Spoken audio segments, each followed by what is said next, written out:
আসসালামু আলাইকুম everyone, welcome back to my another new blog. আশা করছি সবাই ভালো আছেন আল্লাহর অশেষ রহমতে। আলহামদুলিল্লাহ, আমরাও সবাই ভালো আছি। আজকে সকালে আমি ঘুম থেকে উঠেছি সকাল 11:30টায়।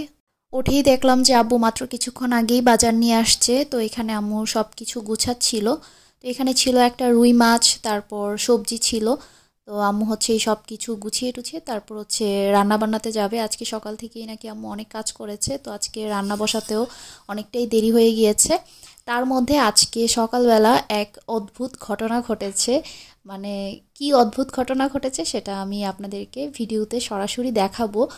সকালে না, অ্যাকচুয়ালি তখন দুপুর হয়ে গিয়েছিল, প্রায় 1টা বেজে গিয়েছিল। তো যাই হোক, এখানে আম্মু এই যে রান্না বসিয়েছে। তো এখানে শিম আলু নিয়েছে, শিমের একটা ভর্তা বানাবে। তারপর এখানে মাছ কেটে নিয়েছে, মাছ পেঁয়াজ দিয়ে রান্না করবে। লাল শাক ভাজি করবে, আর হচ্ছে ভেন্ডি ভাজি, ডাল। আর এই যে 2 পাতিল গরম পানি বসিয়েছে, আমি গোসল করব সেজন্য। তো এই যে আম্মু রান্না করতেছিল আর তারপর হচ্ছে আমাকে গরম পানিটা দিল। আমি গরম পানি নিয়ে ওয়াশরুমে ঢুকবো। এই সময়ই হচ্ছে আমি একটা বিশাল সারপ্রাইজ পেয়েছি, যে সারপ্রাইজের জন্য আমি মোটেও প্রস্তুত ছিলাম না। আর এইরকম একটা বিগ সারপ্রাইজ আমি পাবো সেটা আমি কখনো কল্পনাও করি নাই। তো সেটা কি একটু পরেই আপনারা দেখবেন। এই যে এখানে আমার আম্মুর রান্নাও কমপ্লিট হয় নাই, জাস্ট হচ্ছে লাল শাকটা ভাজি করেছে। তারপর আম্মু চুলার আগুন নিভিয়ে রান্নাঘর থেকে হচ্ছে মানে চলে আসছে আর কি বাসার ভেতরে। কারণ অনেক বিশাল একটা সারপ্রাইজ হচ্ছে আমি আজকে পেয়েছি, যেটার জন্য হচ্ছে রান্নাবান্না অফ রেখে এখন চলে আসতে হবে। তো সেই সারপ্রাইজটা কি, এই যে দেখেন। তো সারপ্রাইজ হচ্ছে আমি হঠাৎ করে গাড়ির সাউন্ড পেলাম। তো ভাবলাম যে কে আসলো এখন আবার, কেউ তো আসার কথা ছিল না। আর এই যে দেখেন, আমার হচ্ছে বিগ সারপ্রাইজ ছিল এটাই।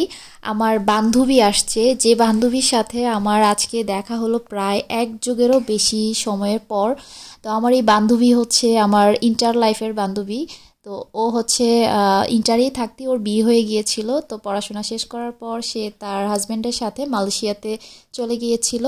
তো সে মালয়েশিয়া থেকে আসছে 8 বছর পর বাংলাদেশে। এসেই হচ্ছে সে আমাদের বাসায় চলে আসছে, আমাকে একদমই না জানিয়ে, কোনো রকম কোনো ইনফর্ম করে নাই, কিচ্ছু বলে নাই।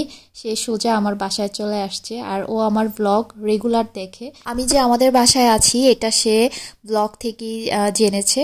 তো বলতেছিল যে তুমি যদি তোমার শ্বশুর বাসায় থাকতা আমি ওইখানে গিয়েও সারপ্রাইজ দিতাম। আর এত এত বছর পর আমি আমার বান্ধবীকে দেখে তো আমি আকাশ থেকে পড়ার মতো এতটাই টাসকি খেয়ে গেছি যে এটা আমি কি দেখতেছি। আর এই যে আরিশকে হচ্ছে সে এখন কোলে নিয়ে আছে, আরিশকে সে প্রচণ্ড পছন্দ করে। আর ওর বাচ্চারাও আরিশকে অনেক বেশি পছন্দ করে। তো ওর 2টা বেবি, মাশাল্লাহ, একটা ছেলে একটা মেয়ে। ওর বাচ্চারাও আমার ব্লগ দেখেই হচ্ছে আরিশকে চেনে, আরিশকে পছন্দ করে। আসলে কি বলবো, দীর্ঘ এতটা বছর পর একটা মানে কি বলবো কমিউনিকেশনের একটা গ্যাপ হয়ে গিয়েছে, বা দেখা নাই কিছু নাই, এত বছর পরেও যে সে এসে আমাকে সারপ্রাইজ দিয়েছে, এটাতে আমি মানে ভীষণ খুশি। মানে সেই খুশিটা বলে বোঝাতে পারবো না, যে একটা মানুষ কতটা আন্তরিক হলে, কতটা ভালোবাসা তার মনে থাকলে যে এইভাবে সে চলে আসতে পারে। আর সে হচ্ছে এই যে আসার সময় আরিশের জন্য সে মালয়েশিয়া থেকেই চকলেট নিয়ে আসছে, আরিশের পছন্দের কিটক্যাট, আরও চকলেট নিয়ে আসছে, আমার আব্বু আম্মুর জন্য কফি নিয়ে আসছে, আরও অনেক কিছু নিয়ে আসছে। তো আমি হচ্ছে একদিকে ওর সাথে হচ্ছে রাগ করতেছিলাম যে সে কেন আমাকে একটা বারের জন্য বলে নাই। তো সে আমাকে বলতেছিল যে আমি কেন বলে আসবো, আমি তো সারপ্রাইজ দিতে আসছি, বলে আসলে তো আর সারপ্রাইজ হবে না। তো এই যে আমার বান্ধবী, সেই কলেজ লাইফের বান্ধবী, অনেক অনেক বছর পর ওকে আমি দেখলাম। তো যাই হোক, আমার এই বান্ধবীর নাম হচ্ছে এনি। তো ও হচ্ছে দেখতেও যেমন সুন্দরী মাশাল্লাহ, আর মনটাও অনেক অনেক সুন্দর, অনেক বড় একটা মনের মানুষ সে। আর খুবই ভালো একটা মেয়ে। সেই ইন্টার কলেজ লাইফ থেকেই দেখেছি যে সে হচ্ছে মানে খুবই মিশুক প্রকৃতির একটা মানুষ। তখন থেকেই মানে সব ফ্রেন্ডদের মধ্যে দেখতাম যে সে আমাকে অন্যরকম পছন্দ করে, আমাকে খুব বেশি পছন্দ করতো। আর আমার হচ্ছে মানে আমি স্কুল কলেজ ভার্সিটি লাইফে অনেক বান্ধবী পেয়েছি, অনেক মেয়েদের সাথেই আমার চলাফেরা হয়েছে। বাট ওর মতো মেয়ে আমি আসলেই দেখি নাই, ওর মনটা একদমই অন্যরকম। আসলে ইন্টার দেওয়ার পর সবাই যে যার মতো করে অ্যাডমিশন নিয়ে অনেক দূরে দূরে চলে যায়, কারোর সাথে তখন আর কারোর হয়তো বা ওই কমিউনিকেশন বা ওই বন্ধুত্বটা আর থাকে না। কমিউনিকেশনের অভাবে একটা বিশাল গ্যাপ হয়ে যায় বা অনেকে মনেও রাখে না। বাট আমার এই বান্ধবীটাকে দেখলাম যে এত বছর পরেও মনে রেখেছে বা আমার ব্লগ সে এত বেশি পছন্দ করে।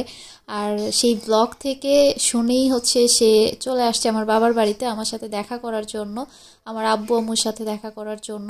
আর এই যে দেখেন সে কি পাগলামি করেছে, কত কিছু নিয়ে আসছে, মিষ্টি, ফ্রুটস, রসমালাই, চকলেট, আব্বু আম্মুর জন্য কফি, আমার জন্য কফি, কত কিছু নিয়ে আসছে।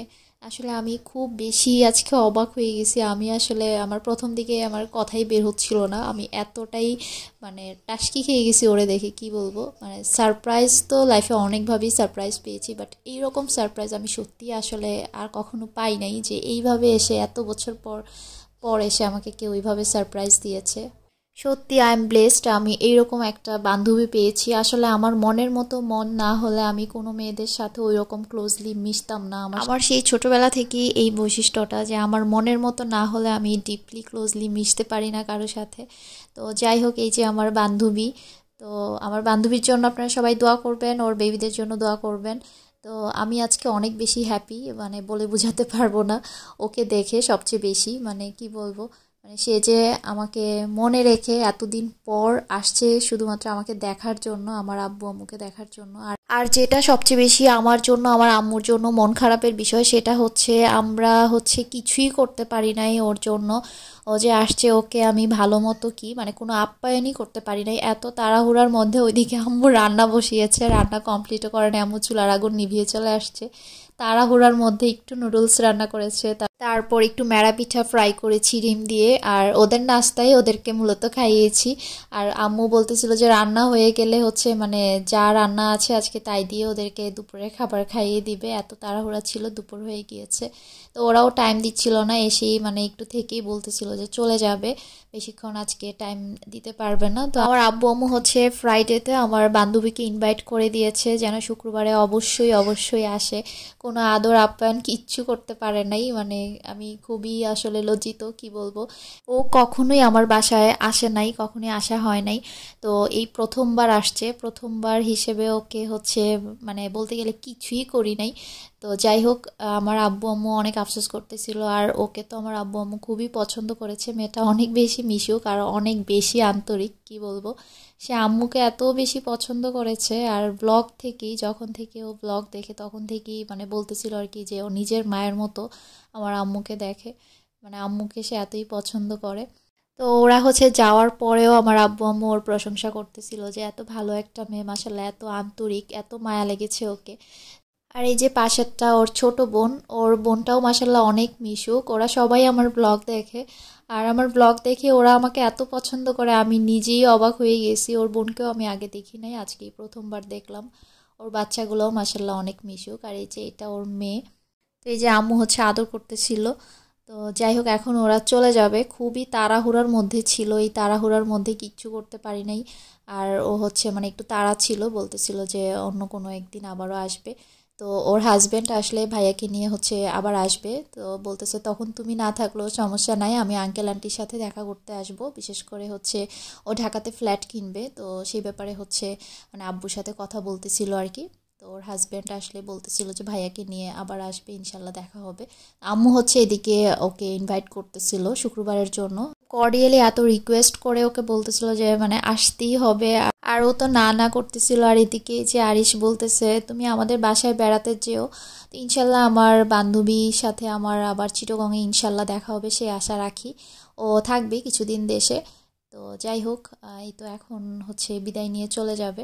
আর আম্মু তো বলেই যাচ্ছিল এই যে আমি কিচ্ছু শুনবো না তোমার কথা, যে তুমি আসতেই হবে শুক্রবারে, আরিশের বাবাও শুক্রবারে আসবে। তো বারবার করে হচ্ছে দাওয়াত দিয়ে দিচ্ছিল আর কি। তো অনেকেই বলতে পারেন যে আমি যে ভিডিও করতেছি যে ওর পারমিশন নিয়েছি কিনা, আমি অবশ্যই ওর পারমিশন নিয়েই ভিডিও করতেছি, ওর কোনো আপত্তি নেই ভিডিওতে, বরঞ্চ সেই বলতেছিল যে কোনো সমস্যা নাই, ভিডিও করো। তো যাই হোক, এই জন্যই হচ্ছে আপনাদের সাথে শেয়ার করার জন্যই ভিডিও করা। আমি আসলে এত বেশি সারপ্রাইজড হয়ে গিয়েছি, আমি যে একটু সুন্দরভাবে ভিডিও করব, সুন্দরভাবে একটু দুই বান্ধবী পিকচার উঠাবো, সেটাও আমার মানে আসতেছিল না আর কি ভেতর থেকে। আমি খুব বেশি অবাক হয়ে গেছিলাম, তো তাই অবাক হওয়ার চোটে আসলে কোনো কিছুই গুছানোভাবে আসতেছিল না। তো এই যে যাওয়ার মুহূর্তে এখন হচ্ছে একটু ছবি তুলবো, ওর মেয়ে হচ্ছে আমাদেরকে ছবি তুলে দিচ্ছে। তো এই যে একটু শ্যুট নিয়ে নিলাম আমাদের একসাথে। আর আমার অবস্থাটা একটু সবাই ইগনোর করবেন প্লিজ, আমি একদম মানে বাসায় কামলির মতো হয়ে আছি, কি বলবো। আমি হচ্ছে শাওয়ারে যাচ্ছিলাম, পরে হচ্ছে আমি শাওয়ার আর করা হয় নাই, আমি হচ্ছে বের হয়ে গিয়েছি আর কি।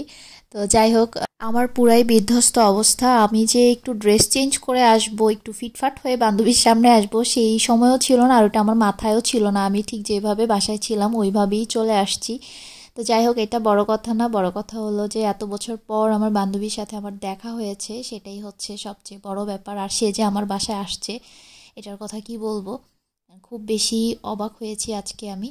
আর এই যে আমার বড় জেঠি হচ্ছে আসতেছিল আর কি আমাদের বাসায়, তো ও দেখে বলতেছিল যে এটা নূর আপুর আম্মু না, মানে ওই যে আমার জ্যাঠাতো বোন তো ব্লগ করে, নূর আপু। আর এই যে আমাদের ছবি, তো তো দুইটা ছবি থেকে হচ্ছে একটা ছবি আমার কাছে রাখবো, একটা ওর কাছে থাকবে।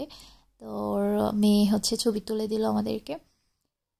আর এই তো এখন হচ্ছে চলে যাবে আর কি। তো আমার হচ্ছে আসলে কি বলবো, খুব খারাপ লাগতেছিল, এত অল্প সময়ের জন্য আসছে, একদমই কিছু করতে পারি নাই। আসলে ওর বিহেভিয়ার, আন্তরিকতা বা ওর হচ্ছে যে আমার প্রতি ভালোবাসাটা, এটা দেখলে আসলে বোঝাই যাবে না যে সে আমার বান্ধবী।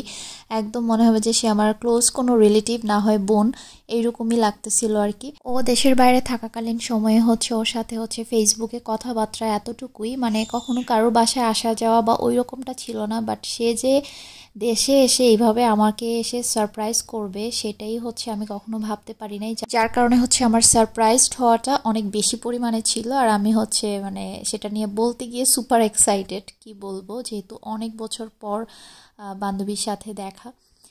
যাই হোক, এই তো চলে যাচ্ছে, সে নিজের গাড়ি নিয়ে আসছে। তো এখন হচ্ছে সে চলে যাবে তার বাবার বাসায়। তো যাই হোক, ইনশাল্লাহ আশা রাখি ফ্রাইডেতে ওর সাথে আমার আবারও দেখা হবে। সে এখনও আমাকে কথা দেয় নাই। তো যাই হোক, আমি হচ্ছে আশা রাখতেছি। আর আম্মু তো বারবার করে রিকোয়েস্ট করে বলে দিচ্ছে, সে আমার আম্মুকে এত বেশি পছন্দ করেছে, মানে আমি সেটা বলে বুঝাতে পারবো না। আর আম্মু ওকে এত বেশি পছন্দ করছে, সেটাও হচ্ছে বোঝানোর মতো না।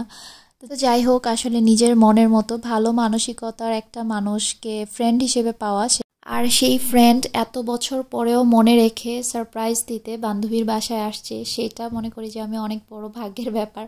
তো যাই হোক, এই যে ও আরিশের জন্য এখানে চকলেট নিয়ে আসছে, তারপরে যে আমার জন্য একটা কফি ছিল, তারপর হচ্ছে আমার আব্বু আম্মুর জন্য হচ্ছে কফি ছিল। তো ও চলে যাওয়ার পর আমার আরিশমণি কয়েকবার করেই বলতেছিল, মা খালামণিটা কোথায় চলে গেল। আর হচ্ছে বলতেছিল যে খালামণি আমার জন্য চকলেট নিয়ে আসছে, সে খুবই খুশি। তো যাই হোক, এই ছিল আমার আজকের ছোট্ট ব্লগ। আর আজকের ব্লগটা হচ্ছে আমার জন্য একটা স্পেশাল ব্লগ, যেহেতু আমার বান্ধবী এত বছর পর আমার বাসায় আসছে আমার সাথে দেখা করার জন্য। ইভেন সে আমার বাসার এক্স্যাক্ট লোকেশনটাও ঠিকভাবে মানে চিনতো না, যেহেতু কখনো আসে নাই, সেটাও সে ব্লগ থেকে দেখে কিভাবে কিভাবে যেন চিনে চিনে চলে আসছে। তো যাই হোক, আজকের ব্লগটা এই পর্যন্তই। সবাই ভালো থাকবেন, আল্লাহ হাফেজ।